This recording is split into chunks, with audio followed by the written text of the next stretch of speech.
Test ক্রিকেটের ১৫০ বছরের ইতিহাসে আগে কখনো দেখা যায়নি এমন রেকর্ড গড়েছেন ওয়েস্ট ইন্ডিজের অলরাউন্ডার জাস্টিন গ্রিভস। পাকিস্তানের বিপক্ষে প্রথম টেস্টে তৃতীয় দিনে টানা ৫ ওভারে কোনো রান না দিয়ে একটি করে উইকেট তুলে নিয়ে ইতিহাসের পাতায় নিজের নাম লিখিয়েছেন এই ক্যারিবিয়ান অলরাউন্ডার।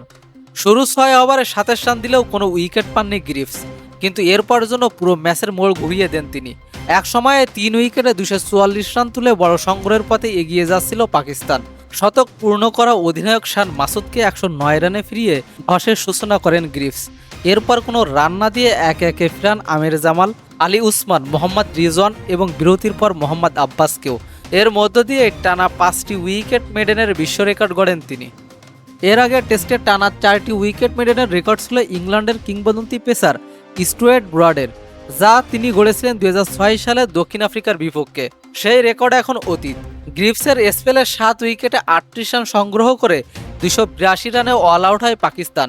ফলে ওয়েস্ট ইন্ডিজের প্রথম ইনিংসে ৩১১ রানের জবাবে সফরকারীরা পিছিয়ে থাকে ২৯ রানে।